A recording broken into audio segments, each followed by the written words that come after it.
So we're playing on CHIMPS mode, but there's a little bit of a catch. We're starting with 100 lives, and that is no accident. That is just because I want to showcase a tower that's really strong, and that's going to be the bottom path Druid, but not the Avatar of Wrath, not the Populus, but the Druid of Wrath. I'm not even kidding. We're going to be showcasing the tier 3. Where have you ever seen a tier 3 tower getting a showcase? Yeah, we're going to beat this whole thing using only tier 3 Druids, and that's because these guys are super strong. So there was a change actually that happened recently, and the change is a nerf. It's not even a buff, where these druids, actually the Heart of Vengeance upgrade, this one, got a little bit of a nerf happening where the extra attack speed that you now gain from losing lives has been reduced from 100 to 50, so it's essentially gone to half. But these tier 3 druids, they are still absolutely insane, especially when you get a lot of them. Now that's why we have 100 lives, because we need to leak these lives in order for us to get the extra attack speed from Populus, and I'm going to show you guys that you don't need anything else besides a bunch of damage amplifiers and some side supporting towers to beat an entire CHIMPS mode using only tier 3 druids.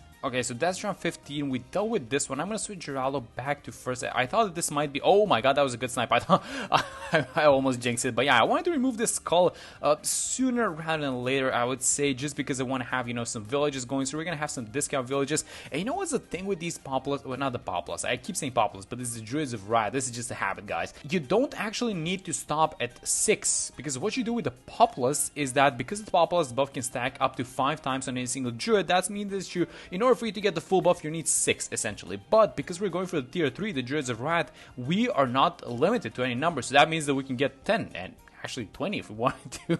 And it's getting close on this one, so I have 1.2k. That's enough money for the village, but that's not enough money for any of these discount upgrades. And I really want to have as many of these druids in the range of the discount village, because we're going up to tier 3, and all those upgrades are going to have a discount on them. And maybe if we get an alchemist or something. Oh no, we're leaking actually. So let's get one more drill like this. Am I late with that one? I don't want to be leaking any of these guys, at least not yet. I know that we have 100 lives, and I think we're going to be leaking Bloons probably, but let's just see how things go. So let me just actually intervene with the spikes, because I don't want to be losing all these lives yet. So let's just go like this, and then we're gonna have, how many is that? It's like 6. It's 5 spikes at the back, which is gonna be enough for this green balloon, and then we should have at least some Heart of Vengeance upgrades before we get to the next camo round. Okay, so only one discount upgrade, and we have a choice to make. I can either buy the Monkey Commerce. I think I should. Let me buy the Monkey Commerce, see how we do, because we need to get the Heart Thorns on at least one of these guys, because we're going to have some lead balloons, and we cannot defend leads yet. And I'm just going to be careful at the back with some road spikes. We're going to need them, hopefully not, but I feel like maybe like 1 or 2 of them. Oh no, never mind, we dealt with them. Okay, that's very good. So now what we can do is we can buy this thing. So only one of these guys, I'm hoping I'm only going to keep one of these guys as the Heart Thorns. I'm going to have this guy on strong, then we need to start getting the Heart of Vengeance upgrade going as soon as possible, and let the Druid spam commence. So we have, can I fit, I think I saw this spot, so let me have one more of these guys somewhere. That's like a pixel. There we go, I found it. So that's how many? 1, 2, 3, 4, 5, 6. That's 7 Druids, but this last guy, he's not in range of a discount, but that's completely fine. I wish there was an indicator to show you how many lives you've lost or how much attack speed your towers have, but let me just upgrade this one. This is gonna be the last one, I think. Let me just double check. Yeah, I think that's the last one. Okay, so all of our guys are Hearts of Vengeance, which means that once we get to like, just to be safe, to like 40-ish lives, that means that all these guys are gonna be at max attack speed, and that's when we can start upgrading to, I mean, we can start upgrading to a Druids of Wrath like right now, but let's just, you know, leak the lives, so just get it over with. We're gonna have the Moab in a second, by the way, and I know this setup looks like is the setup of, I don't know, someone who just started playing BT6 or something like that. Let me just drop a glue, by the way, but I guess this is how you started, right? So let's see how we do. So the Moab layer is gonna pop, because these Druids, they actually do a decent amount of damage versus Moabs, and let's see how we're gonna do versus the ceramics and the leftovers. I think that we're gonna defeat them, but I'm just gonna have like a set of road spikes in my head. I'm gonna place them just to be safe, and that was not necessary. Okay, that's very good. Okay, so round 41 ending, and we're gonna have round 42 with the camo balloons, and there's only one round of camo detection left on this guy, but he's not gonna be able to pop all of these guys by himself. So we are gonna be leaking a decent amount of these guys, of these rainbows. I'm keeping him on strong. I should probably switch him to first, and then let's try and kind of control the amount of balloons that we leak. So let's say we go up to 40 lives, and that's gonna be fine. So that's 68, and I feel like this is gonna be almost perfect. 30, oh my god, that's perfect. Okay, 21. I know that 21 is a little bit too much, but it's fine because we got it done. Okay, so let's start buying up these Druids of Wrath. And so the way the Druids of Wrath work is that these guys gain extra attack speed the longer that they've been attacking. And actually, the way that it gets calculated is I think every 10 damage that these guys do accounts for for 5% extra attack speed. So, you know, the more they attack and the faster they attack, there's going to be more damage dished out. Now, another thing is that these guys can also take the Sharpening Stone from Geraldo, which is the reason why I brought Geraldo in the first place, and they respond very well with the Jar of Pickles, which I'm going to give to a handful of these guys. Yep, I know, this setup looks like someone that just started playing BT6, but trust me, guys, this is a legitimate combo. This thing works. We haven't even started buffing them, by the way, so let's just get this thing going. I know it's in the 50s, but the first thing that I want to buy is probably going to be a 5. I think I'm going to go for the 5. We don't even need the 2. Let's just keep it as a 501 because recently I know that this thing, the super build, got some attack speed increases, so maybe we just go for the radius just for no actual reason. And the ice is also going to help a little bit in decamming, so he's going to solve at least a little bit of our camo detection problem. And let me just have I guess I'm just going to give camo to one of these guys, this guy I like here, just to be safe. Around 62 and 63 incoming. Now keep in mind, we're still dealing with tier 3 towers, so these guys, you know, they are strong, and especially when they're buffed, but they are not, you know, all powerful. And that's why people, you know, you don't see this as a strat because, well, there's no point in doing this, right? Because what is the point in just stopping with the Druids of Wrath when we can buy Populus? So if I buy a single Populus, this thing is gonna buff all of these guys. Okay, so around 63, I need to be a little bit quicker with this is my second attempt, by the way, but I need to be a little bit quicker with the with the glue. So I was a little bit late with the glue in my previous attempt, so I'm just redoing this. And I also need to give a bunch of these guys a Jar of Pickles, especially the guys in the middle, because they're the ones that are going to be benefiting the most. So as soon as the ceramic wave appears, just like that, just drop the glue and just get it over with, and that's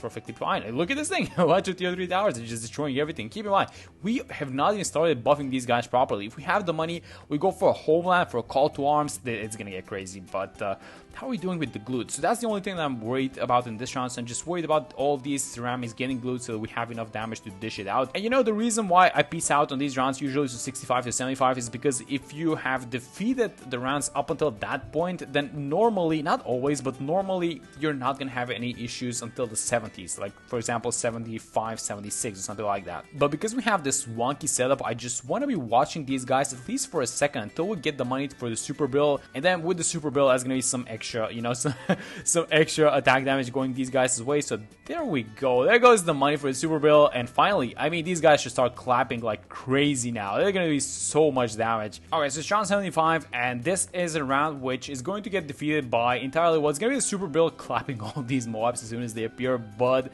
these druids are the ones that, oh my god, the super build, what? Is this like a new buff that I'm missing on this tower? Because I knew that it was strong. I actually did a video on the super build when they started switching around things with the shards, but I didn't know it was is good. Oh my god, these explosions, the entire rounds are gone. But that's, you know what, listen, we still have a bunch of work to do in just completing ourselves. So this is gonna be one of the, it's not gonna be the last hour actually, but I do want to have this thing. It's gonna be the glue strike, it's gonna be a glue storm eventually, and then we're going into the homeland, and then maybe we get the relentless glue, but we're gonna see how things go. Alright guys, this is it. So free play is starting, and this is the point where we're gonna see this combo of just additional, just extra damage stacked on top of each other is going to start mattering a lot. So free play has started, and we still have a bunch of tier 3 towers, a bunch of tier 3 druids, all under the range of a discount village. So we saved a lot of money on this, which I really like doing stuff like that. Maybe it would have been even better, because I know that I'm going to be buying a second village, and it would have been even better if we had 2 discount villages actually, and kind of stack the discounts in between each other, between the villages as well. But it's completely fine because we don't have exactly, you know, too many other stuff to spend the money on. So I'm going to have the second village like this. It doesn't matter because we're still only buying it for the call to arms, and essentially maybe even the homeland defense ability if we get the money. So 86, a bunch of these 45 BFBs, and then they're going to be followed by ZOMGs. So the ZOMG and actually these beefier balloons is where the super build doesn't exactly do damage, but it only amplifies it. So it's not going to help that much. And this is the first round in which I want to use the glue storm. So let's see our druids in action. So look at them go. So as soon as, you know, they start doing a little bit of damage, this damage is just, their attack speed actually just goes ham. So we want to amplify the damage that they do. So let's use the glue storm, and these ice towers are going, by the way, this thing stacks, I think I mentioned it, but yeah, the debuff stacks from both the tier 4 and the tier 5. And with this, we're gonna have, you know, a bunch of our druids just defeating 4 ZOMGs, ramped up ZOMGs, like no problem. Let me just pay attention to Geraldo's level, because once he reaches level 20, he refreshes his shop, and that's gonna be in the 90s. So I do want to be dishing out all of these sharpening stones, and then when we restock, when he reaches level 20, we're gonna have a completely new set of them. So that means that a lot of these druids are gonna have the sharpening stone onto them, and the Jar of Pickles pickles as well, right? So let's just go like this. Let's just get the call to arms. Oh, actually, you know what? Now that I'm thinking, maybe we don't need to use the jar of pickles because we have so many debuffs going. So that's gonna be a net loss of DPS. Oh, there you go. Yeah, we shouldn't be using the jar of pickles. We should only be sharpening. But yeah, we're gonna have the deities. The first deities appear. They shouldn't even be an issue. I know that we don't have any camo detection, but these two guys are decamoing and de-leading for our druids, which cannot either see camo nor pop lead balloons. But thanks to the ice towers, we can absolutely do all those things. Okay, so this is when things are getting serious. So round 91, let me use this thing. Let me use the glue storm first things first. Let's see. So we only have less than 10 rounds remaining, so might as well use the sharpening stone on a bunch of these guys, and then it's gonna last throughout the end. And we're gonna get the shop restocked in a second. But how are we doing? So far so good. I feel like these, you know what, these shards, man, they're doing so much damage and just dealing with the small balloons as well. Look at how strong they are. And look at this thing, guys. I mean, isn't this ridiculous? A bunch of tier 3 druids, they are ripping through round 94. These are just tier 3 druids, 013 druids. They're ripping through this shot, and I haven't even used the glue storm nor the call to arms. So I see a bunch of ZOMGs, so let's just combine both of our abilities and let's just watch all these ZOMGs disappear. This is so good. I really wish we can get the money for the whole map. This is super expensive. It's 43,000. I'm not sure if we're getting it, and honestly, I don't even think that we need it just to end this game. But yeah, there we go. That was round 94 with a bunch of tier 3 druids. Okay, so Drello just got level 20, which means that we need to use the sharpening stone on a bunch of these guys, especially the guys at the front, because they seem to be doing the most amount of damage. And we are fully, I think that it's done. I mean, we could probably give the count potion to give these guys some extra range, so I might as well do that. But it's gonna be the deities. It's gonna be round 95, so we do have the glue storm plus the call to arms, but I have a feeling that we might not need any of those abilities. Let's just see. I'm gonna be patient with them, and in case we do need, oh, they're kind of leaking through with these 45 mobs, so might as well, you know what, I'm just gonna use the call to arms. Let's just chill with the glue storm for a second, and this extra attack speed and the extra damage, these druids are absolutely going to town. This is so good. Such a good tower, especially such a, you know, funny combo. Keep in mind, this used to be stronger. So the attack speed that these guys were getting was a lot greater than it currently is. I guess it was about 50% less attack speed from the Heart of Vengeance upgrade, but we have around 96 and a bunch of 45 mobs on this one, so I'm going to use the glue storm ability just because the call to arms is on cooldown. The way this round comes out, by the way, it's the 45 mobs and the BFBs first, and then the ZOMGs at the back. So it's really nice, at least in comparison to 98, in which all of these guys come in together. And that's one of the parts that makes 98 a difficult round, but right, because it just has a lot of balloons coming at you. And oh, wait a minute, these druids lost. We need to use the call to arms. I think we had it on, but I just didn't use it, so let's just not do the same mistake. Let's use the call to arms. Let's just evaporate all of these guys, and then we're probably going to need to, yeah, so we dealt with the small ones, but we're probably going to need to rejuff and use it again for these ZOMGs, or not, I don't know. Let's start with the glue storm, and let's hope that we save it, because we are gonna need, I think, both abilities for 97, maybe. 97 is not that much of a difficult round. There's not that many balloons. It's just two beefy ZOMGs. And actually, you know what, let me just use the Geraldo glue here towards the back, just so we guarantee that we stop these ceramics. And there we go. And this is it. This is the big one. So 98, all these things just come out at you at once, so no pause, no kind of break between the 45 and the ZOMGs. So we have to use all our abilities at once. So let me start with the glue storm and the glue strike together. Did I say the glue storm and glue strike? I meant the glue storm and the call to arms together. So let's just use both of these guys. And then we do have 2 rejuff potions, so I do want to save at least one of those rejuffs for 99 for the 45 DTs. So as soon as the glue storm ends, let's rejuff and let's do the exact same thing. And I'm gonna need these druids to show me and show you guys why they're so good when you buy a bunch of them. So I'm just gonna need you guys to get your attack speed and just get it going, and they are doing it, guys. Look at this. This is so ridiculous. This is how you combo stuff in BT6. This is just absolutely ridiculous. Are we gonna, no, it's just the small balloons again. No, come on, guys.